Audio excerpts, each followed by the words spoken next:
Welcome to Fraction of a Teacher, the podcast where two trainee maths teachers share our journey from changing careers into the wild world of teaching. I'm Francis. And I'm Jen. Join us as we reflect and just have a laugh about life in the classroom. So whether you're thinking about starting a career in education, you're already a trainee teacher in the thick of it all, or you're just curious what it takes to shape young minds, you are definitely in the right place. So let's dive in.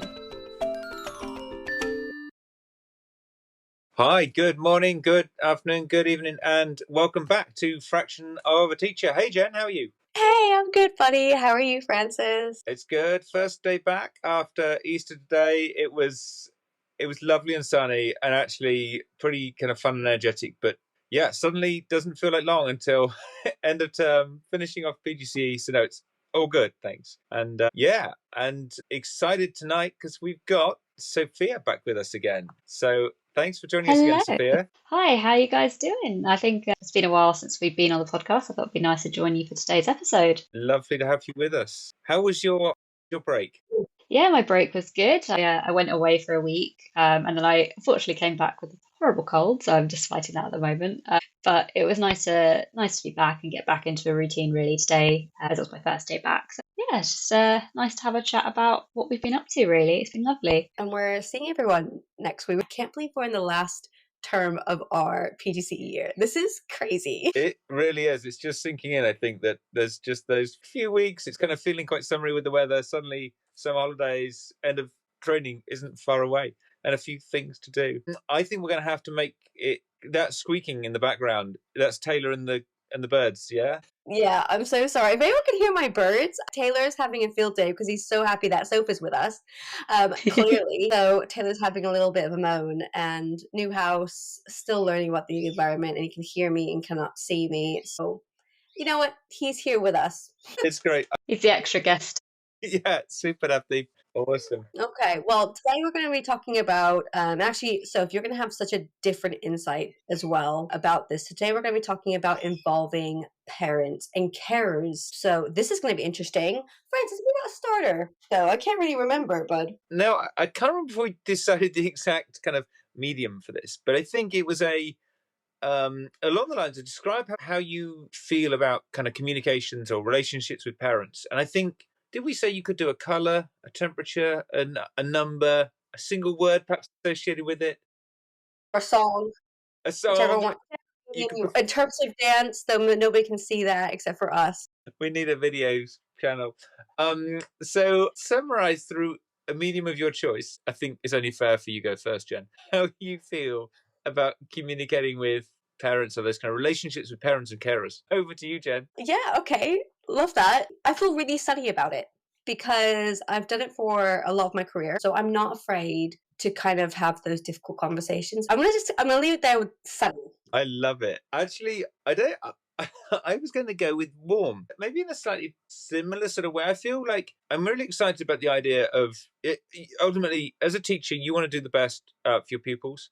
Ultimately, parents want to do the best for their kids. And I think it feels like such an opportunity. So yeah, and I feel like it's something that we only get glimpses of perhaps in our kind of training year. So I'm really excited about that idea of just being able to kind of build up and work a bit kind of in partnership with parents. And as sort of speaking as a parent myself, I think it's really positive when you've got that kind of discussions taking place and it feels like a team kind of bringing out the best in the pupils. So I'm feeling warm to go with your sunny. Oh, sunny and warm. It's looking like a good day. So your sunny actually inspired me, Jen. So I was thinking, I didn't want to think cloudy or stormy, but I also wasn't sunny and incredibly excited about speaking to parents. So I've gone for rainbow. So Nice. It's like I have to get through a little bit of rain first. So my first parents' evening, I've got to get through that. And once I build up a bit of confidence, then it's a nice sunny rainbow. And there's a pot of gold at the end, which is hopefully the students' improvement. I love that. We should be able to generate some brilliant images from this of rainbows, sunshine, somebody warm. It's great. I think that all seems generally pretty positive. But I like your bringing us down to earth there, that we've got the reality of doing this all for the first time as qualified teachers to come. Thank Yeah. you. Yeah, exactly. So, I mean, to explain a little bit about my background as well, if you've not listened to previous episodes, so I'm in my early 20s and I don't have kids. So, the way parents would see me is most likely going to be very different for Jen and Francis. It's likely that I'm actually closer in age to the pupils than I am to the parents. So, it's more about I'm more wary of how my perception is, so how I come across towards the parents, so that I have that authority really. So that's why I'm here to talk about my slightly different perspective. Exactly. When we were having a think about what we wanted to bring to this, we kind of automatically felt very strongly about Sophie joining in. But but having, I suppose, been a parent at parents' evenings with relatively young teachers, I'm not sure it's too big a factor from a parent's perspective, because I think as the parent, you're still looking at the professional, the expert, and you're still, as a parent, sure, you might say they look relatively young, but actually, you can pretty much guarantee that you have more teaching experience than 99% of the parents, and actually, the perspective that you bring. So I don't think it. I think you probably feel quite conscious of it, and we'll all feel conscious that it's our first parents' evening when we do one. But I think actually, from a parent's perspective, I don't think they are necessarily looking at it in that way. So I think we can, as the professional, actually, we can be kind of confident in being the professionals that we are. So yeah, I think you're. I don't think it's something that really should be a worry for us. Yeah. Well, thank you. Nice to hear that. I mean, we've seen you teach briefly during some of our things, and you have such an air of confidence about you, and I love your style. So I can imagine you're walking to your room with confidence. But kind of including parents and carers, just a quick one.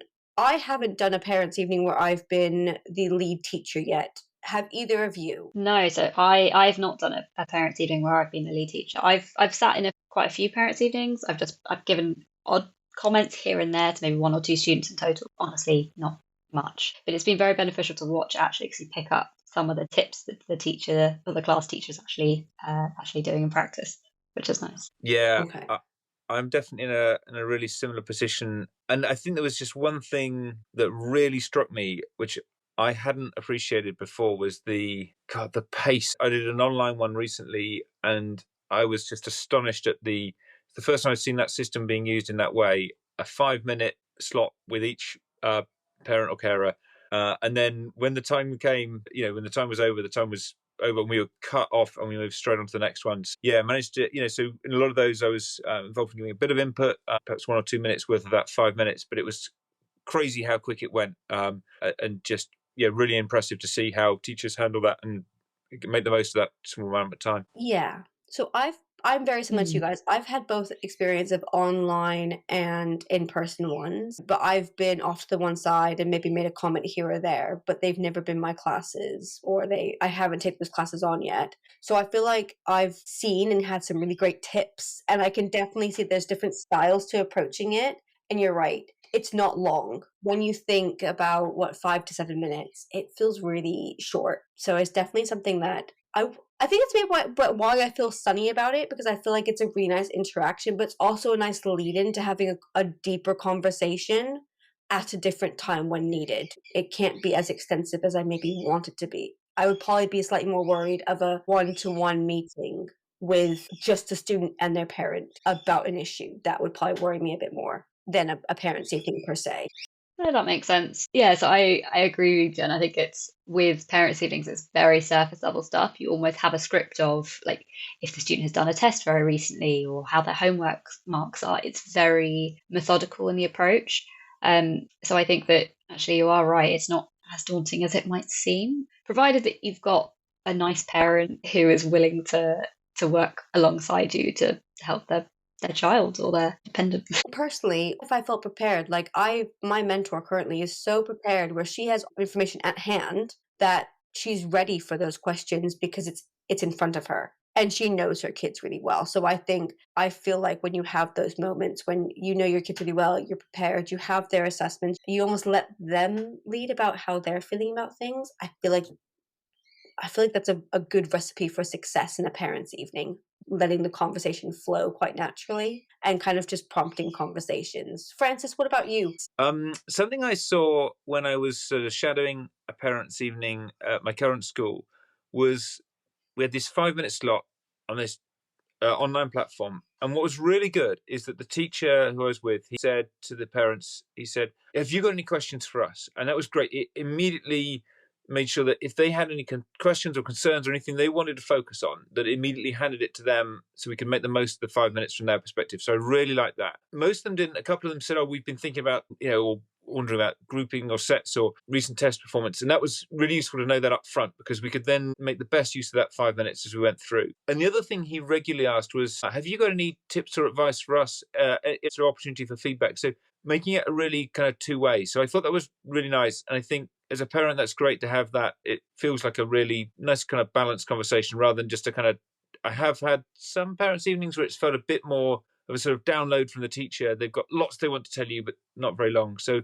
I really like that, offering opportunity up front as a bit of a conversation. And I think I suppose in an ideal world, parents' evening is one of your routine, regular points for catching up. But I think these things work so much better if you have got a bit of a relationship outside that, whether it's been, you already know the parents because you've seen them in person at other parents' evenings, whether it's that you've taught the siblings, whether it's that they're just staff that you've heard your kids talk of. So I think in a great sort of perfect world, actually, it's not just an isolated snapshot parents' evening, but it's part of that sort of wider communication. And I think that's great as well. It's nice when it's a teacher who you're aware of and your kids have talked a bit about. It makes it a lot easier to sort of place them and understand. So I think two-way conversation and part of that ongoing dialogue would be my two kind of takeaways.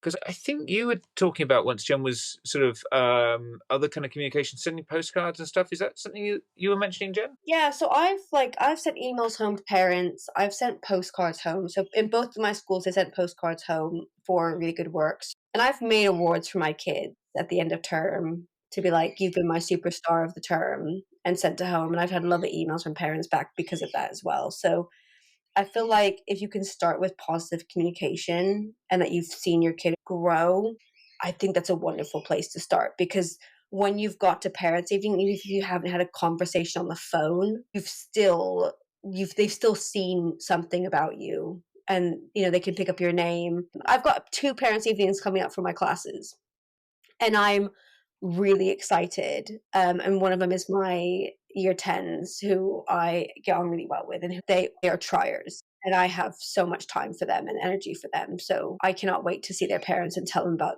the improvement we've been doing with it. It's just going to be so great. And they're all like, "I'm not telling my parents that you're American." I'm like, that's wonderful. That's going to be a great talking point for 5. So yeah, I'm looking forward to doing my parents' evening. I feel like I've seen so many.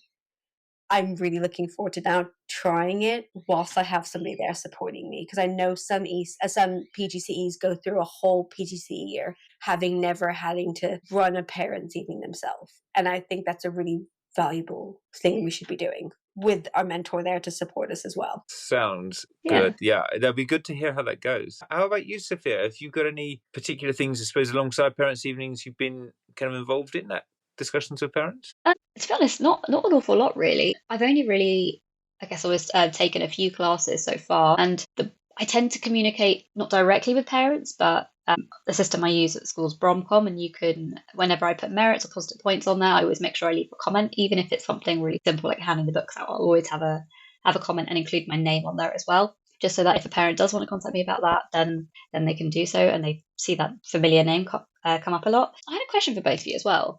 It sort of relates to what we were saying, really, about having that relationship with a parent. But from the parents' evenings that you've observed, have you seen a difference between times where the parent and the teacher has a prior relationship or not? Have there been any differences between those two?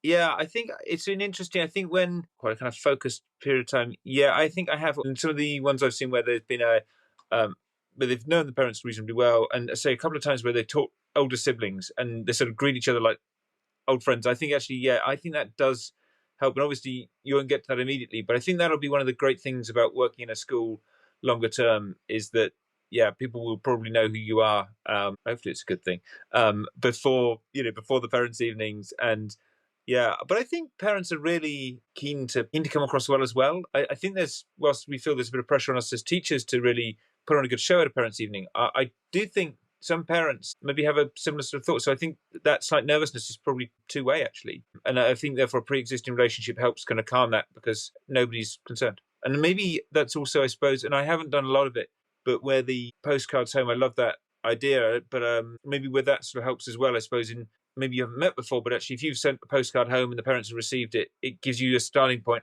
for that relationship before you start chatting. Yeah, I would also agree with that. But I think something I've heard a lot of teachers say is that sometimes the parents they want to see are the ones that can't unfortunately make it for various reasons. Sometimes there's a little bit of, I guess, difficulty in wanting to spend that time when you don't have that relationship and actually needing more time to have those conversations rather than that quick 5 minutes. And I think there's a lot that I probably haven't put on that their kid has already probably gone home and said, oh, I've got a new teacher, I've got a student teacher. I guess we'll never know how much that can influence, but I'll be intrigued to see how the form group parents evening goes comparing to be a math teacher group as well. And if I have any students from different ones, because I think that's a very different relationship you have with your form group than you have with maybe the classes you have as well. So I'll be intrigued to see how all that works out. I like that. Have you? I've not personally been to any form tutor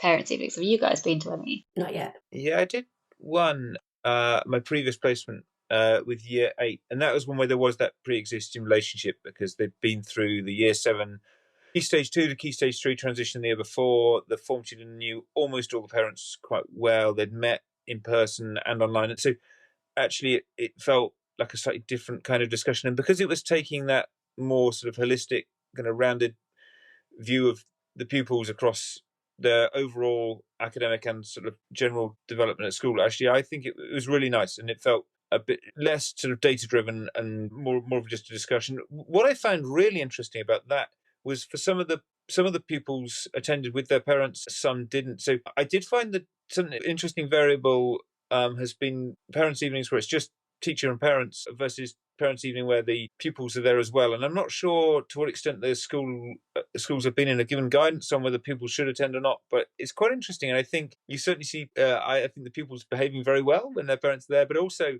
it's a lovely opportunity. I've seen some lovely praise of pupils in front of their parents, and you can see the pupils feeling so positive about that when their teacher is telling their parents that they are doing really well, putting in a great effort. I think that can be quite positive having the people there in a way, actually. I don't know if either of you've seen that at all. Yeah. So I've seen a few parents' evenings, and actually in all of them the student has been there with the parent, and I've actually it's a unique position when you're just observing because you see everything, and the behavior of the student is definitely usually very different for the students who tend to misbehave a little bit more. Yeah, it's really interesting to see that. Yeah. But I think that, like you're saying, Francis, it's really nice to see when the teacher praises the student in front of the parents. It's almost as if the student is then saying to the parents, like, look, I'm not making this up, I'm actually doing really well. So it's sort of affirming that. I would agree. I think it's interesting because a lot of the teachers I've seen, their tip is almost let the student lead, and they'll go to the student. The first question is kind of like, how do you feel it's going? So I would prefer to have the student there because I think otherwise that conversation feels like you're missing a part, and there's that really open communication path between everybody. Personally. Yeah, I like that. I've witnessed AI conversation quite a few times. It's really interesting to see how many students are using AI, and like it's so obvious as well. Like I think we all use Sparks Maths. I think it's really obvious when the students are using AI to deal with that instead of actually persevering and asking for help from the teacher. But what's interesting, I don't think I've seen any of those conversations or a huge amount of discussion about that on the teaching side. Amongst teachers, it feels like at the current school I'm in, there's more of a focus on the completion rather than looking at that level of detail. But that's something I'd be interested to hear sort of views of some of the teachers on that, because it feels like a kind of big current issue for all of us. I've got a question for you both. For you guys, why do you think parent involvement or carer involvement is so important in terms of like motivation and kind of success and behavior for kids? I think ultimately it's about having that teamwork between the parent and the teacher, and having that almost like the connection between home and school, because we know that homework does have an impressive effect when it comes to pupil progress. So I think having that communication, that open communication with the parent really does help that. Hopefully the pupil is then motivated, whether that's extrinsic or intrinsic, and motivated to actually do their work because they know that their parent and their teacher do communicate together. So yeah, I think that's really important. But also parent is really, the parent or carer is really important to actually developing motivation in students. I actually wrote this in my my assignment a few weeks ago, but it's almost like the apple doesn't fall far from the tree. The student is going to copy what they see at home, and if their parent isn't motivated by maths or has math anxiety, which I saw a lot in the parents' evenings that I went to, then the student's likely to have that same attitude towards maths. It does give you an insight to how the student is feeling about it in a more like individual setting. Mm. Oh, Yeah, yeah. definitely. I think there's something about seeing the whole pupil. It's tricky because we see those snapshots of pupils, but in the school context, I think it's really useful. I mean, ultimately, they spend more of their time outside school than they do inside schools. I think sort of linking those it is really helpful. And I also saw at one at my previous school, parents evening, they used to talk through what parents can do to help, and had a sort of sheet of paper summarising what you as a parent can do to help your pupils with maths. And I suppose perhaps slightly addressing what you were mentioning, Sophia, in terms of parental maths anxiety.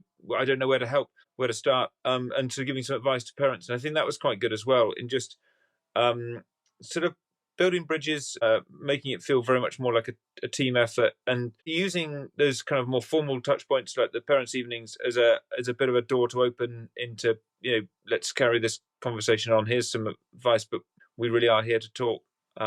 Yeah, I mean, it is a lot of work when you're teaching, a couple of hundred pupils. There's the parents' evenings, but I think and maintaining that contact with parents. But yeah, I think it's probably got potential to have huge benefits, like for the 5 minutes you put into writing a few postcards, actually the benefit in terms of um pupil motivation is probably enormous. So it's probably a kind of a useful kind of lever to use. I feel like I've probably underutilized it so far, to be honest. I think that's a really valid point, though. I would agree with all of that. I think something that I've always found, like, for me, I think that good communication with parents or carers, I feel, can almost like preempt those challenges and almost like resolve issues quicker. And so when I'm thinking about you parents, it's about really creating that consistency and expectation in the classroom. I think for me as a trainee, it really does help me to grow, but it also helps me to create a sense of safe with them because I know what's happening at home. We have that relationship where nothing would be a surprise if they've come to parents' evening. So I've already had that conversation. I won't just go, oh, I'm going to wait for parents' evening to have that conversation. It will almost be able for me to think about this child's emotional well-being, know what's happening for them. Is there personal issues going on for them that I would have no idea otherwise. And I just think those quick 5-minute conversations, they're so vital to how my pupils will act in my classroom, but actually how they'll succeed beyond me and in life. And I want to just be one of those positive role models for them. Being a positive role is having those difficult conversations. It's not just being a great teacher. It's caring and showing that someone's always on their side, regardless of how you're doing and what they need. It's being that person, whoever they need you to be. And I think that consistency starts from having really good communication with whoever's at home looking after them. Definitely. And I think part of that, just looking ahead to sort of being a qualified teacher, I suppose part of that I think is probably starting that early in the school year, so that actually it doesn't, you don't just wait till the first parents' evening and then start engaging with parents. That right from the start, and it feels a fundamental part of what we're doing as teachers. But I think it's going to be easy to say that, but going to be tricky to make sure we find the time for that in September when we start our new roles. I think that's something I'm kind of conscious of, is that it's something that you need to remember to do. It's not right in front of you like lesson planning is, but it's a really fundamental, probably almost more important in some ways than some of the other things we'll end up doing. Yeah, definitely. I think there's no right or wrong way of doing it either. You just have to kind of find your style. I would be lying if I'm saying I'm not going to be nervous, because I'm always going to be nervous because you don't know what's going to be approaching you. And at this stage, as much as I feel like I know my students really well, there's no way I can know everything about them. And I want to know them as much as possible. And I think it's a little bit bittersweet that we're not going to see them again after kind of like this term. It's a little bit, yeah, it's a little bit sad, but I know it's going to I know that, we can only do so much, but I'm really looking forward to starting to get into the parents and seeing a different side of them as well and get to know them a little bit more. I know it will help my teaching for sure. Definitely. Taylor. That's such a nice outlook as well, Jen. I was just wondering as well, with the postcards, is that part of the school policy, or is that something that you just do yourself? So they have them available at school. It was in both placement A and placement B. I've definitely utilized it more in placement B, but actually I kind of want to anyways. because I do think it starts to bridge that gap, especially with some of those classes I don't have that relationship because I'm still building my relationship with them. So it wasn't, I don't think it was necessarily in the policy that we had to send it. It was encouraged, but I don't think I would say you have to send postcards home. You should definitely be communicating with parents of some description. But I like postcards. I think it's nice that something can still go on the fridge. I remember when I was a kid bringing work home and it always being on my fridge and like with an A+ on it or a great job. And I remember how special that made me feel as a kid. So I feel like that maybe influences my want to send a postcard home. So for them to look, you're doing really, really well in math. That's great. Good job, you know. Yeah, I agree. And I think we get so many emails that actually the idea of having something handwritten and physical, I think it's a really lovely idea. And it's not just yet another email, but particularly the automatically generated ones that when you put points on a behavior system, that's great. But I just don't think it's got the same personal impact at all. Yeah. How do you decide who gets a postcard as well? Do you do it right randomly and just find something really nice to write about that student, or do you just do it based on their work at the moment? So recently I've got my year 9s to start making the starter for the next lesson. So if they've done their task, I will get the students then make me questions for the next lesson. And so a few of the students who I'd say were not always engaged in my lessons, I then sent postcards home for them to say, really loved your starter, great job. It was something that they could then be talking to their parents about and be like, oh yeah, well I made the starter the whole class did for my next lesson. And it was, they really took ownership over that. So that was something that I felt was a really good one. And also, we just had mocks for my year 10s. So I sent a few postcards home to say I was so proud of the development I've even seen in the few months I've been there, because they got grades and they were kind of predicted quite low grades and they had gone up at least a grade or two, and I'm just like, this needs to be, you need to celebrate this. This is amazing. Yeah. And even if they went to the very end of the paper, even if they didn't know, they still tried. And I think that effort should be celebrated. So I probably sent more than 30, I'll be honest. I sent a lot of emails home, but definitely chose a few kids and actually gave them postcards as well, and didn't send it home. Said, I want to give this to you because I want you to know what I'm thinking about you to take home so you can share it if you want to. But I want to give this to you because I think you're amazing at what you're doing right now. I'm really proud. And that was, those things are really, I think they're really important, especially with people who have low confidence. Yeah. I like that. That's a really sweet way of communicating with parents and letting the students know they feel valued. Yeah, I like it. And it's me. I think the important thing is it's meaningful. There's a meaningful thing of doing it. Then when it comes to parents' evening and they finally meet you, I feel like they may know me already because they've already seen the kind of teacher I am, and they're entrusting me with their child. That's a really big responsibility, and I want them to know that I take it seriously, and I want to know that they are celebrated in my classroom and everybody's included, regardless of their ability. I will always support effort over correct answers. If you get the answer right, it's great, but if you're making effort, I'm right behind you. I'm in your corner. I'm your biggest cheerleader. Let's go. You are awesome, Jen. You'll be amazing, particularly when you get established in a school. It'll be so cool to build all those relationships, and you'll have such a big fan club. But I think you're right. Like, oh gosh, how have I been so lucky to develop this friendship? It's just, I feel really honored to have both of you as not just colleagues but friends. So we're good. We're good teachers. But I think you're so right. It's about finding your style, and it feels like you've got a lovely style that'll just be so great. Oh, Yeah, thank you, bud. that's great, because I feel like in a way my style I thought was probably more formal and more sort of, and I think almost I need to make sure I don't come across as overly formal, so that's something I'm kind of conscious of, is I suppose from my sort of professional background, making sure that I come across the right way and kind of personable too. So it's funny sort of just evolving into that kind of teacher persona as we are over this year. But yeah, I think it's good. It's a good journey. It's good to chat. This has made me think. It's made me think, where are the postcards? I love that. No, I would agree. It's definitely made me think about upcoming parents' evening and definitely feeling positive. I think we should definitely come back together once we've had parents' evening close to the end and talk about our experiences and if they met our expectations. I feel like that would be a really nice reflection to almost have together. What do you guys think? Oh, I like that. That sounds like a nice idea. Definitely build that in, because I think and it'll be one to maybe revisit in like a year's time. It'll be really interesting to see where we are at that stage with that bit more experience in our own form groups. One thing I meant to mention actually, which I saw was really powerful on Parents' Evening, was one teacher who took an online Parents' Evening, took pupils' books along and used those as a really great kind of piece of evidence to say, look how brilliant your child is, and just held up the book and showed a few sample sort of pages to the parents. And that was a lovely way of just saying, aren't they doing well? And then with a couple of them, he said, yeah, so,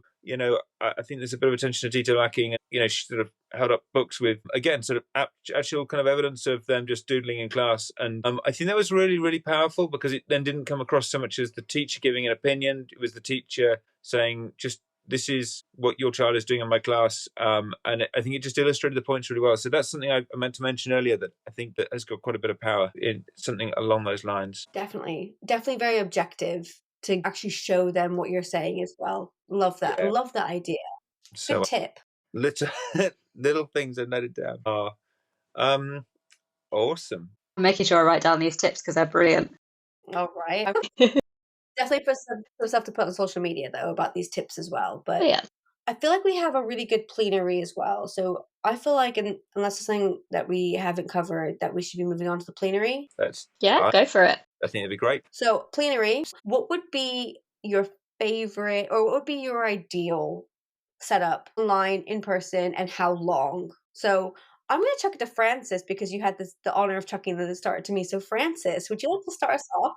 Thank you. I think, looking back to the era of COVID a few years ago when we all went online, something I really identified was that the people I'd been working with, who I knew, who had met with in person, who I then worked with online, we carried on working really well together. The people who I started off with working online, it was much more difficult to build that relationship. So for me, I think there needs to be a first in-person meeting to build a really effective relationship. I think after that, online can work. So I think in-person meetings up front is so important. Online can work later on. I think to have meaningful discussions about a young person's future, I think we'll see if I can still sustain this in a few years' time. But I think, more than 5 minutes is beneficial. And particularly when it's as a form tutor, I think to have meaningful discussion, even 10 minutes is tight. And I think it's been lovely to see pupils there involved in the parents' evening. So in my perfect world, if I had lots of time, I'd love to be in person with 10 minutes and the pupil there too. Hopefully that was what you're after. Yes, I'm all for it. Soph? I have to agree with Francis, really. Originally, I thought that it actually didn't matter whether it was online or face-to-face, but actually hearing what you were saying about the relationships that you're able to develop with people versus like starting off online or starting off in person actually is a really important point. So I think actually face-to-face meetings are more valuable, especially if the student is there, somewhere between 5 to 10 minutes, ideally 10, because then it gives you that opportunity to talk about anything further, but it can always be cut slightly shorter if needed, which I think is actually probably beneficial for teachers during parents' evening when you've got back-to-back appointments. It's nice to have a bit of a breather for even if it's a minute or so. What about you, Jen? Okay, so I'm going to be a bit controversial. I don't mind if it's in person or online, because I understand that some parents are really busy and they obviously have other kids and they have things to do. I would initially like it to be that, but my thing that I wouldn't like to compromise on is that I had to meet every parent or carer of every student. So it wasn't optional. Parents' evening was a mandatory thing that they sign up to, because I would like to meet them. First one, I agree with you guys. I'd like to go 10 minutes, but I would say, given as you kind of get to know the students, you could probably break that down to 7 or 5 minutes as you got to know them, but the first one to be 7 minutes. But then I would like to give the parents a little bit more flexibility, where they could have a slot and they could pick 7, 10, or 5 minutes, because if they wanted to talk less or more, but they had to meet me, I could almost understand where their head was at before I even met them. So I would like to give the parents more options, because either as a form group or as a math teacher and how much we see their child, I would like a relationship with every single one of my parents, even if it was slightly more difficult, because those conversations change, especially when they get to Key Stage 4. So I don't mind on the medium. I mind that it's mandatory. And that's where that would be my ideal situation. Would you like the student to be present in those meetings? Depends. I would say yes, but if there was something private that the parent would like to speak with me about, then I would understand that there are situations, but there would need to be a different meeting where that child was then there. And I would make time for that, because without them, I can't know about their emotional well-being or their physical health or how they're feeling as well. And I think that's so important to them taking knowledge on and learning and setting them up for a future. So yeah. Your background is so, no, it's so good to have the way you think about it with your your background in dealing with really tricky interpersonal conversations is really, you're right. But I think your point about it being mandatory, I remember a bit of a challenge at my previous school getting, as you say, the parents you most needed to talk to being the most tricky to get to a parents' evening. I think, again, that's where your postcard idea just has that, chance of helping encourage more people to attend. It helps build that relationship, helps break down barriers. So I think actually we can't force parents to attend, but we can help make it more likely they will by doing things like that. So I really love that. I'd want to attend. If you were my kid's teacher, I'd be like, oh, I got to make this American. She sounds great. I'm going to ask her to stop sending me so many postcards. Absolutely. Well, I mean, that's very kind of you, bud. I equally would feel very confident if you were my kid's teacher, because you would be like, you know it. Same with you, Soph. Like, you guys know it. I feel like sometimes, I know, I always know when I have to be serious. It's just not my default to be like to be morally formal. I'm just so much more of a try and be as welcoming and warm as possible and empathetic as possible. But I think sometimes I should probably be a bit more serious. Oh, I know. I think you got to be a lot more you. So I think when we said earlier, you got to finding our own teaching styles. You. Yeah, definitely. But yeah, thank Maybe you. that's they're going to want to meet you. Don't worry about that. Should we just direct into the podcast to be like, if you need to know more, here's our podcast.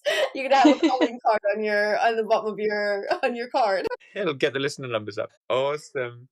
Thank you so much for joining us. That's all right. Thank you very much for having me. It's nice to come back after a while. Well, we'll get you back again soon, and some other guests coming up. We've got a few plans coming up over the next few weeks this summer term, which is exciting. So we've got some really exciting guests in the works and some conversations we're having right now. And do keep an eye out for the socials this week. There might be a slight Easter theme to our post.